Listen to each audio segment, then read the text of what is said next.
इस कार्यक्रम के प्रायोजक हैं श्रीमती मालिनी गोयल, श्रीमती रुचिका पाटनी, श्रीमान आनंद गोयल, सिंगापुर। श्लोक है, सब जानते हैं, सुनी है सबने चर्चाएं खूब। ज्ञानम पूजा कुलम जाति बलम रिद्धि तपो वपु अष्टावश्यते मानित्वम विस्मय माहुर्गतस्मयाह, रत्नकरण श्रावकाचार्य का। अभी यहाँ तो कुछ और कह रहे हैं। देखो, नहीं किसी पर क्रोध करूं, नहीं किसी पर क्रोध नहीं। कंट्रोल कंट्रोल कंट्रोल योरसेल्फ, अपने आप पर कंट्रोल करो। गुस्से को पी जाओ थोड़ा सा। ये गुस्सा और घमंड, ये सारी बीमारियों की जड़ हैं। ये बीमारियां हैं, ये बहुत बड़े रोग हैं। जिनका आत्मिक स्वास्थ्य कमजोर होता है उन्हें ये गुस्से और घमंड की बीमारियां हुआ करती है। या तो घमंड बहुत तेज होता है और घमंड की पूर्ति नहीं होती है तो वो घमंड गुस्से में बदल जाता है। अभिमान की पूर्ति नहीं होती है तो वो अभिमान क्रोध में बदल जाता है। मेरे को यदि सम्मान नहीं मिला तो मुझे गुस्सा आ जाता है।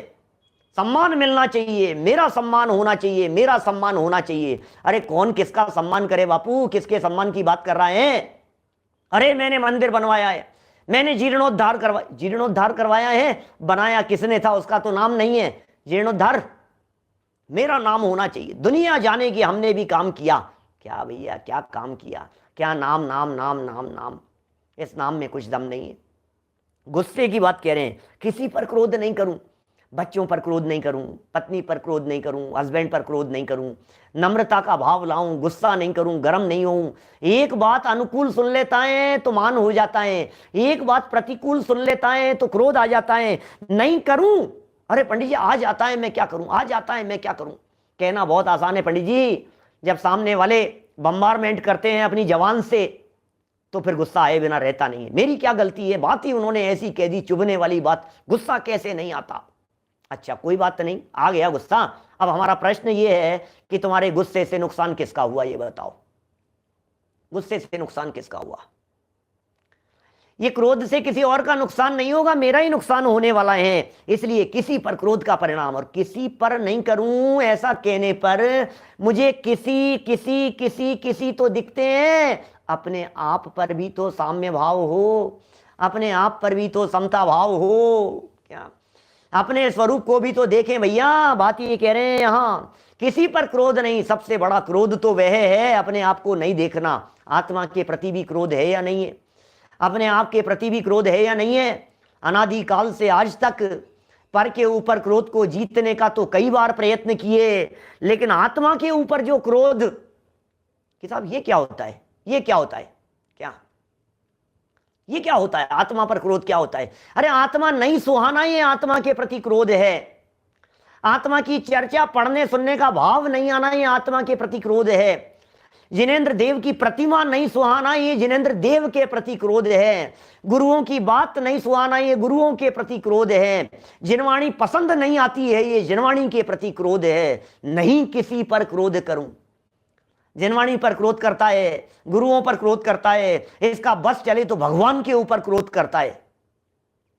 भैया जिनवाणी सुहानी चाहिए, वीतरागी संतों की बात पसंद आनी चाहिए, साक्षात जिनेंद्र देव द्वारा कही गई बातें हृदय में उतरनी चाहिए। नहीं किसी पर क्रोध नहीं करूं, रंच मात्र भी क्रोध का परिणाम नहीं आवे, गुस्से का परिणाम नहीं आवे। किस बात की गर्मी है बताओ तो सही। गर्मी दो तरह की होती है। एक गर्मी होती है जैसे कई बात की गर्मी है इतनी, इसमें ज्यादा गर्मी है, इसके मतलब अपने आप को क्या समझता है, मान के अर्थ में भी कह देते हैं। और कभी कभी क्यों गर्म हो रहे हो, ये क्रोध के अर्थ में भी प्रयोग कर देते हैं। भैया गर्म मत हो। एक प्रसंग याद आ गया, फिर एक छोटी सी कहानी। एक जगह पर एक राजा का दरबार लगा हुआ था। सर्दियों का समय था, महल के बाहर दोपहर के समय धूप में बैठे थे, दरबार लगा हुआ है, लोग अपनी समस्याएं लेकर के आते थे और राजा उनका समाधान किया करता था दरबार में। और बार बार में सब आ रहे थे, सबकी समस्याओं के समाधान हो रहे थे। रोजाना दरबार लगता था, 12 से 4 का समय था, और बराबर आते थे और समस्याओं का समाधान आए, और समस्याओं का समाधान, समस्याओं का समाधान। एक व्यक्ति एक समस्या लेकर के आया, और समस्या क्या लेकर के आया? 2 पीस लेकर के आया, जगमगाते हुए चमकते हुए डायमंड। डायमंड जैसे, और राजा के राज दरबार में लाकर के सामने लाकर के धर दिए वहां, और सामने धर करके राजा को चैलेंज किया, महाराज ये जो 2 पीस हैं, इन 2 में से एक डायमंड है और एक कांच है, कांच का टुकड़ा है। यदि आपके यहां राज दरबार में और आपके नगर में कोई व्यक्ति यदि इसे पहचान लेवे, आप यदि पहचान लेवे, आपके सभा के लोग पहचान लेवे, नगर के यदि कोई व्यक्ति पहचान लेवे, तो ये डायमंड उसका, और यदि नहीं पहचान पाए तो इतनी संपत्ति मेरी। बोलो। राजा तैयार, अरे क्या बात है, कांच और डायमंड में फर्क नहीं समझते हैं क्या? एक जैसे टुकड़े थे दोनों, एक जैसे पीस थे, एक जैसी डिजाइन, एक जैसी शक्ल, एक जैसी शाइनिंग, एक जैसे दिखाई दे रहे हैं बिल्कुल। और सच में आपको जानकर के आश्चर्य होगा, आधा घंटा निकल गया, 1 घंटा निकल गया, 2 घंटे निकल गए, 3-4 घंटे हो गए, और लोग पूरे दरबार में से एक जवाहरात ज्वेलरी जानने वाले, डायमंड के हैं अभ्यासी पारखी लोग, क्या देखते रहे, अरे यार एक जैसे दिख रहे हैं, एक जैसे, नहीं, ऐसा कैसे हो सकता है? फिर क्या हुआ है? पहले सुनाई थी एक बार, बहुत पहले कहानी।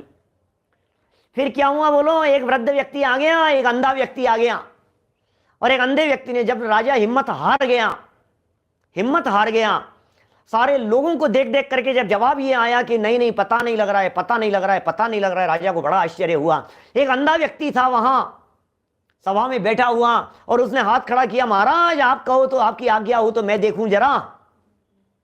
अरे मैं देखूं, अंधा व्यक्ति है कि नहीं, चलो ठीक है, कोई बात नहीं, करके देख लो। अंधा व्यक्ति था, हाथ में लिया और तुरंत उसने बतलाया कि महाराज ये तो डायमंड है और ये कांच का टुकड़ा है।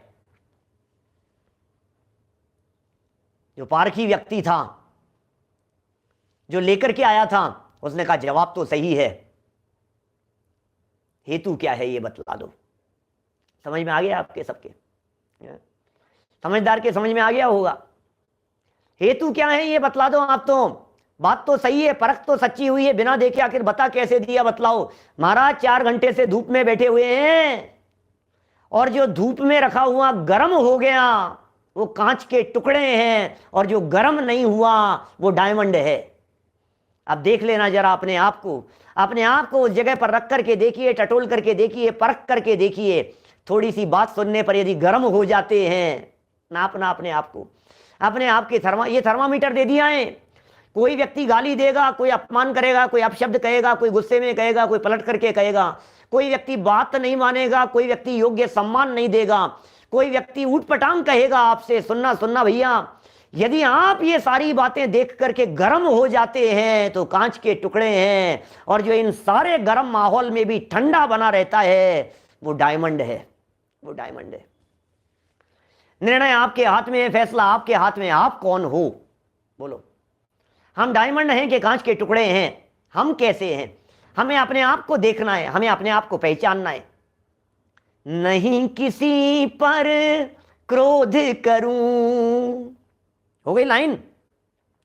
देख दूसरों की बढ़ती को, कभी नहीं ईर्ष्या भाव धरूं। क्या बात कह रहे हैं, जीवन बदल जाए भाई साहब, क्या जीवन बदल जाता है। जो इन बातों को जीवन में उतारता है उसका जीवन बदल जाता है। नहीं साहब, हमने तो मेरी भावना सुनी थी, हमारा तो जीवन बदला ही नहीं। तो तुमने मेरी भावना को सुनी थी, कर्णेंद्रिय का विषय बनाया था, एक कान से सुनी थी और दूसरे कान से निकल गई थी, तो तुम्हारा जीवन कैसे बदलता? जीवन तो उनका बदलता है जो जीवन में उतारते हैं। जीवन में उतारोगे तो जीवन बदल जाएगा। अहंकार का भाव न रखूं, टटोलते रहना। नहीं किसी पर क्रोध करूं, थर्मामीटर लगा करके अपने आप को नापते रहना। देख दूसरों की बढ़ती को, कभी नहीं ईर्ष्या भाव धरूं। देख दूसरों, अरे यार ये इतना पैसे वाला क्यों हो रहा है? अरे यार ये इतना ज्ञानी क्यों हो रहा है? अरे इसकी दुकान इतनी क्यों चल रही है? अरे लोग इसको इतना क्यों सुन रहे हैं? अरे लोग इसको इतना महत्व क्यों दे रहे हैं? अरे लोग इसकी इतनी प्रशंसा क्यों कर रहे हैं? अरे भैया सुनो तो सही। देख दूसरों की बढ़ती को, आप क्या करोगे बतलाओ मेरे को। इस ईर्ष्या भाव से क्या कर लोगे भाई साहब? क्या हमारा ये ईर्ष्या भाव उसे बढ़ने से रोक देगा? क्या हमारे हृदय की ये जलन उसे बढ़ने नहीं देगी? क्या हमारे मन की ये उसके प्रति विरोध की भावना, इससे वो डाउन हो जाएगा? उसके बारे में दो चार शब्द दो चार लोगों को इधर उधर घुमा फिरा करके उल्टा सीधा कह देंगे तो लोग उसको सुनना बंद कर देंगे, लोग उससे चर्चा करना बंद कर देंगे, लोग उसको गिरा देंगे, लोग उसको बेइज्जत कर देंगे। अरे हो क्या जाएगा बताओ तो सही। सामने वाले का ऊपर बढ़ना और नीचे गिरना, सामने वाले का महान होना और नहीं होना, सामने वाले का संपन्न होना और नहीं होना, सामने वाले पड़ोसी का महान बन जाना और बेइज्जत हो जाना, ये उसकी यशस कीर्ति और अपयश कीर्ति कर्म पर निर्भर करता है। ये उसके साता वेदनी और असाता वेदनी कर्म के उदय पर निर्भर करता है। ये उसकी परिस्थितियों पर निर्भर करता है। ये उसके पुण्य पाप कर्म के उदय पर निर्भर करता है। लेकिन हमने क्या कर लिया? अरे भैया, यदि किसी की प्रशंसा नहीं कर सको तो उसकी निंदा तो मत करो। यदि किसी का बहुमान नहीं कर सको तो कम से कम उसकी निंदा और आलोचना तो नहीं करो भाई साहब, आलोचना तो मत करो। पता है ये तत्वार्थ सूत्र उमा स्वामी आचार्य क्या गजब गजब की बातें कहते हैं। तत्वार्थ सूत्र 6वां अध्याय 10वां सूत्र, तत्प्रदोष निन्हव मात्सर्यांतराया साधनोपगाता ज्ञान दर्शनावरण योह। तत्प्रदोष निन्हव मात्सर्यांतराया साधनोपगाता ज्ञान दर्शनावरण योह। ज्ञानावरण और दर्शनावरण कर्म के आश्रव के कारण बतलाते हुए कह दिया है भाई, कह दिया है ईर्ष्या मत करो, ज्ञानियों से ईर्ष्या मत करो, धर्मात्माओं से ईर्ष्या मत करो, स्वाध्यायियों से ईर्ष्या मत करो। जिसके ज्यादा नंबर आ रहे हैं उसे देख करके जलो मत, उसकी जलन से उसका नहीं मेरा ही नुकसान हो रहा है। जल तो यहां रहा हूं ना, जल कौन रहा है? ईर्ष्या भाव से जल कौन रहा है ये तो बताओ। हमने ईर्ष्या रखी तो जलन किसकी हुई? बोलो। हमने ईर्ष्या भाव किया तो जलन किसको हुई? जला कौन? पीड़ित कौन हुआ? मैं ही तो हो रहा हूं ना। तो नुकसान किसे हुआ? मुझे ही नुकसान हुआ है। क्या? नहीं करो भैया, किसी से ईर्ष्या भाव नहीं। ज्ञानियों को देखकर, धर्मात्माओं को देखकर, साधर्मियों को देखकर वात्सल्य का भाव हो, प्रेम का भाव हो, उनके प्रति बहुमान का भाव हो। सुनो, ज्ञानियों की प्रशंसा करने से तुम्हारा ज्ञान बढ़ेगा, विद्वानों की प्रशंसा करने से विद्वत्ता बढ़ेगी, साधर्मियों की प्रशंसा करने से यशस कीर्ति बंधेगी। ऑटोमेटिक प्रक्रिया है, कर्म सबको देख रहे हैं। संजय जी साहब, खूब मुक्त कंठ से प्रशंसा करो। जब जिसकी प्रशंसा का प्रसंग आवे, ईर्ष्या नहीं, मन ही मन जले जा रहा है, और इसकी दुकान, इसको भी मेरे बगल में दुकान खोलनी थी, ये कैसे बढ़ रहा है, इसका तो काम अटक जाए, इसका नाम नहीं होवे, इसका नहीं होवे, इसका नहीं। अरे क्या मरे जा रहा है यार, समझ में नहीं आती है। घर घर में भाई भाई से ईर्ष्या कर रहा है, पड़ोसी पड़ोसी से ईर्ष्या कर रहा है, और तो और दोस्त दोस्त से ईर्ष्या कर रहा है। कहां जलन में मर रहे हैं। ये ईर्ष्या का भाव नहीं रखूं, न धरूं। देख दूसरों की बढ़ती बढ़ती, ये बढ़ती क्या है बोलो, बतलाओ। देख दूसरों की बढ़ती को कभी न ईर्ष्या। काय बात की ईर्ष्या है? ऐसी ऐसी ईर्ष्या की चर्चाएं आती है? दूसरे की 2 आंख फोड़ने के लिए मेरी आंख फूट जाए तो अच्छा है। ऐसे ऐसे मूर्ख मिलते हैं लोग दुनिया में। दूसरे का ज्यादा नुकसान करने के लिए मेरा थोड़ा नुकसान चलेगा, दूसरों के करोड़ों का नुकसान करने के लिए मैं अपना लाखों का नुकसान करने के लिए तैयार हूं। तो अकल नहीं है, इसको अकल नहीं है। काय का कंपटीशन कर रहा है, काय का कंपटीशन है, काय की प्रतिस्पर्धाएं हैं। सब धर्म पढ़ो, सब धर्म समझो, सब तत्व की बातों को समझो। घर घर चर्चा रहे धर्म की, ये नीचे कहने वाले हैं। ऐसी ऐसी बातें कही है। मेरी भावना क्या, एक एक लाइन इतनी गजब की है, चुन चुन करके शब्द रखे हैं। पाप भाव नहीं आवे, और यहां कह रहे हैं कषाय के भाव नहीं आवे। कितनी बातें हो गई। अहंकार घमंड का भाव है। दूसरा, नहीं किसी पर क्रोध करूं, ये क्रोध कषाय है, क्रोध नहीं हो। और दूसरा क्या, मान नहीं हो। देख दूसरों की बढ़ती को मन ही मन जो भाव चल रहा है, इसका नाम है मायाचार। पंडित जी कहना तो आसान है, गुस्सा आए बिना रहता नहीं है। पंडित जी क्या करें साहब, कोई प्रशंसा करता है तो मन में तो अच्छा लगता ही है ना, कैसे जीते क्या करें। टोडरमल जी ने लिखा है मोक्ष मार्ग प्रकाशक में, वे कहते हैं तत्व ज्ञान के अभ्यास से जब पर पदार्थ इष्ट या अनिष्ट भाषित नहीं होते हैं तो कषाय उत्पन्न नहीं होती है। ये उपाय है कषायों को उत्पन्न नहीं करने का, ये उपाय है कषायों को जीतने का। तत्व ज्ञान ही एकमात्र उपाय है जिससे आप मान कषाय को जीत सकते हो। तत्व ज्ञान ही एकमात्र ऐसा उपाय है जिससे आप क्रोध को जीत सकते हो। तत्वज्ञान ही एक ऐसा उपाय है जिससे आप अपनी मायाचार को जीत सकते हो, आप अपने लोभ पर विजय प्राप्त कर सकते हो, आप 5 पापों से ऊपर उठ सकते हो, 4 कषायों से ऊपर उठ सकते हो। क्या बोलो, ऐसी भावना भरे हैं ये शब्द ही इतने सुंदर लगते हैं, गुनगुनाते रहो इनको तो बस और चिंतन करते रहो, पी जाओ इन शब्दों को, घोट करके उतार लो अपने जीवन में। मेरी भावना भावना भावना भावना बन जाए मेरी। क्या बेटा, ऐसी भावना है ये। देखो क्या कह रहे हैं, रही भावना ऐसी मेरी। कैसी भावना, कैसी कैसी भावना? 5 पाप के त्याग की भावना, 4 कषाय के त्याग की भावना। रही भावना ऐसी मेरी, सरल सत्य व्यवहार करूं। सरल हो जाओ, सत्य व्यवहार करो, सीधा सच्चा सा व्यवहार। भैया आपने ऐसा क्यों कर लिया? अरे भैया हम तो सबके साथ हैं। आपने ये क्यों कर लिया?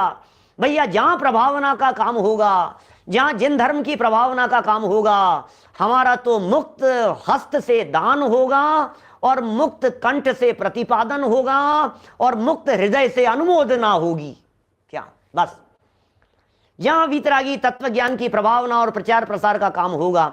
रहे भावना कैसी मेरी, बोलो बोलो क्या करें? कैसी होनी चाहिए एक साधर्मी की भावना, कैसी होनी चाहिए एक जैन की भावना, कैसी होनी चाहिए एक मनुष्य गति के जीव की भावना, कैसी होनी चाहिए प्राणी मात्र की भावना। वो भावना भरे हैं यहां। रहे भावना ऐसी मेरी, सरल सत्य। सरल बनो, सरल। सरल होना कठिन है आज के जमाने में। क्या सरल होना बहुत कठिन है।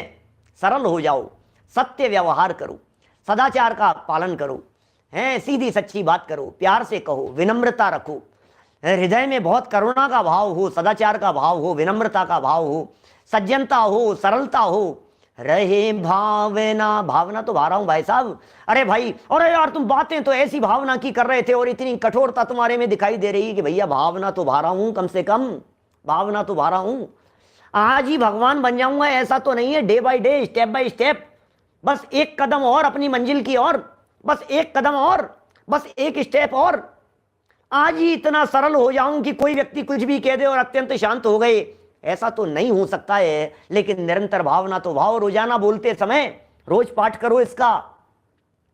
जिन लोगों को याद नहीं है, आज की युवा पीढ़ी को जिन्हें याद नहीं है, घर घर में बच्चों को याद कराओ, बच्चों को पाठ कराओ, बच्चों को बुलवाओ, बच्चों को इसका अर्थ बतलाओ, बच्चों को इसका अर्थ सुनाओ और जीवन परिवर्तित करने की भावना भाओ। मैं कहता हूं आपके जीवन में, आपके घर में, आपके परिवार में स्वर्ग नहीं बन जाए तो कहना आपको ऐसा लगने लगेगा कि स्वर्ग उतर करके आ गया है। पड़ोसी देख करके कहने लगेंगे कि हमारे बगल में तो स्वर्ग बसता है, हमारे पड़ोस में स्वर्गवासी लोग रहते हैं। क्या हमारे पड़ोस में स्वर्ग के लोग रहते हैं, ऐसा हो जाएगा। पड़ोसी को देख करके जल रहा है।